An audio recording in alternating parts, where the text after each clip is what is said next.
Okay, so Mary Anning, we have to take ourselves back to a time when we were in the 18th century and looking at Lyme as it was years ago, and it got royal charter status from King Edward I and developed from there. And I could have called the AV she sells seashells, but I decided against that. And called it Mary Anning Rocks. And you'll see the fossil festival there and fossil collectors. And I had to travel to York Museum for that skeleton. And then this is an updated one showing the design sketch for the statue. What happened was Mary Anning was from a family of religious dissenters, and they were very poor. And out of 9 or 10 children, only Mary and her brother Joseph survived. Now, Lyme, as you saw there, received its first royal charter from King Edward I in 1284, and it became Lyme Regis. And Lyme's existence depended very much upon the Cobb, that many of you will know, a small artificial harbour dating from that time. And during the Napoleonic Wars, a little bit today, the citizens were encouraged to holiday at home rather than travelling abroad. So what happened was the tourists flocked to Lyme Regis and other seaside towns. And a suitable pastime at that time was for the well-off Georgians to seek fossils, and many of them bought fossils, and some of those fossils that they bought were from Mary Anning's family, and that was how they made their living. When I first started making the audio visual, I'd called it She Sells Seashells on the Seashore. The shells she sells are seashells, I'm sure. For if she sells seashells on the seashore, then I am sure she sells seashore shells. Now, that was a song Well done. by a writer called Terry Sullivan. And there are lots of claims that Mary Anning inspired that tongue twister. And those claims are sometimes made as if they're absolute fact in books about her life. But there doesn't appear to be any strong evidence to support that theory. But it's a rather lovely little link, really. So I decided to call it something else. Now, what happened was in May 2019, I actually decided to make an audio visual and booked myself into bed and breakfast in Lyme Regis so that I could have plenty of time there for the Fossil Festival, which they hold every year in May. The advantage of staying was that so I could get up at sunrise and take some shots of sunrise. Now, in the end, I didn't use any of those shots in the audio visual, but of course I didn't know that when I was making it. But what was wonderful was I could explore the town. I got up about 4 o'clock, got down into Lyme Regis about 4:30, and Lyme was completely empty except for street cleaners. And then it was really interesting to see who came along in the town, step by step, really. So it was the swimmers who were really keen, who would start about 6 o'clock, because of course in May, sunrise was quite early. The cyclists, then the dog walkers, and then eventually the tourists would arrive. But it was great to see it empty. It was really good. And of course, because it was the Fossil Festival, it was very, very busy. Now, to make the audio visual, I couldn't get all the photographs that I needed just from Lyme Regis. So I did go to York, actually last February, and got some photographs from there. They've got a Mary Anning display in the museum in York. And that was where I got the ichthyosaur skeleton. I had to wait a long time for a school party who'd got fluorescent yellow jackets to disappear because they were reflected in the glass. Once they disappeared, I took the photograph. And that was where I got that from. Now, there's been a campaign from a young teenage girl for a statue because she was horrified that there wasn't a statue to Mary Anning in the town. And so she got a statue campaign off the ground, and it's now raised enough money so that Denise Dutton has been appointed as the sculptor to do the statue of Mary Anning. And Denise has actually already done a number of statues, and one that you can see, which is really lovely, is the Land Army Girl statue at the National Memorial Royal Arboretum in Staffordshire.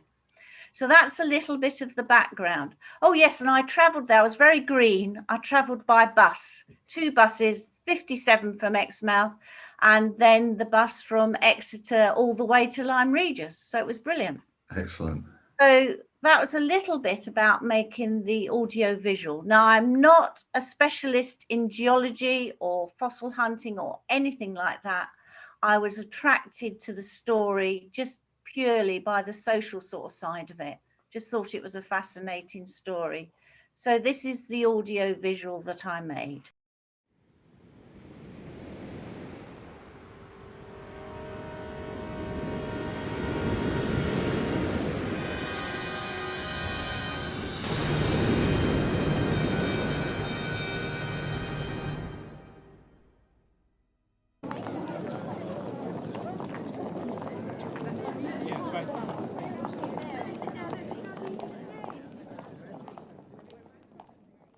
Mary Anning, born in 1799 in the seaside town resort of Lyme Regis in southern England, was a remarkable woman who made many incredible discoveries.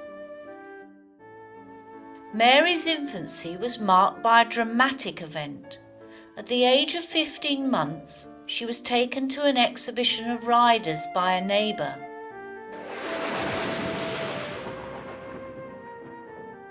During a violent thunderstorm, the neighbour and 2 of her friends were struck and killed by lightning. Mary, revived in warm water, survived. It had already been a tragic start for the Anning family, as Mary was named after a sister who had died in a fire. Mary's parents rented a home so close to the sea that it sometimes flooded after storms.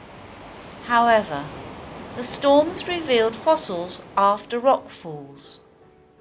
Money from the sale of fossils helped to supplement the family's carpentry business, so they could just about survive. Mary's father died in debt when she was just 11. The family continued to sell fossils to collectors and scholars from a table in front of their home. Mary learnt to read and write at Sunday school, as her family were too poor to send her to school. She even learnt French, so she could study the scientific papers of the day.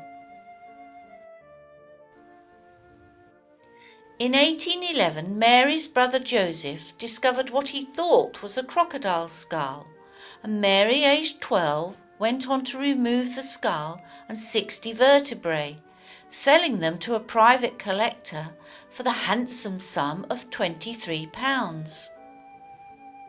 No common crocodile, this was an ichthyosaur, and the first of Mary's many amazing finds. Her work was extremely dangerous, evidenced in a letter she wrote to a friend about the death of her dog Tray in a cliff fall right in front of her feet. Throughout her dangerous work, she discovered the first complete plesiosaur ever found, so striking that many scientists of the day refused to believe that a creature with such a small head could ever have existed. She also discovered the first pterosaur fossil outside Germany and numerous other fossils. The fossils Mary would uncover, clean, prepare and identify were rarely credited to her in scientific papers by male scientists. even when writing about her groundbreaking ichthyosaur find.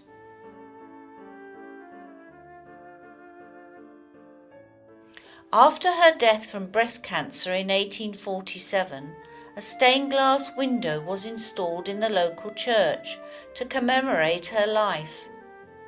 Given the strong creationist beliefs of the time, this window is a fitting memorial for an exceptional woman.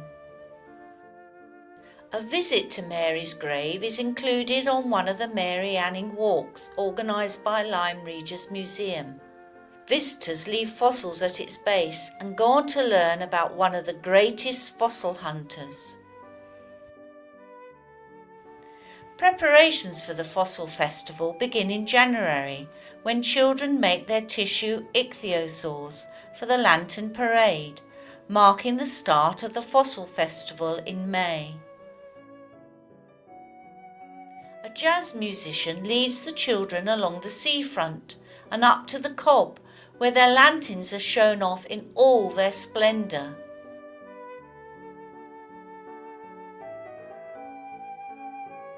Visitors to Lyme Regis today can learn about Mary's legacy in the town's museums.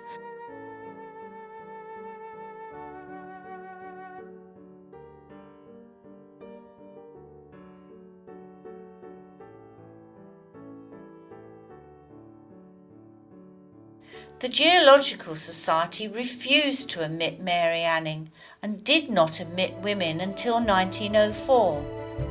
So at the annual Fossil Festival, it is encouraging to see women from the Geological Society on the Society's stand. So what of the future? Well, an energetic campaign, Mary Anning Rocks, was started by a teenage girl who couldn't believe that such an outstanding woman didn't have a statue. In Dorset, where Mary was born, there are more statues of animals than there are of women. After filming of Ammonite in 2019, starring Kate Winslet, the film company donated £15,000 to the town council. 8 bids were submitted, and at the end of 2019, the final decision was yes, £5,000 towards a Mary Anning statue, £5,000 for a Mary's Beach hut to be used by people with cancer, and £5,000 for a Mary Anning scholarship. So now Mary can truly be remembered for her momentous discoveries and her contributions to science.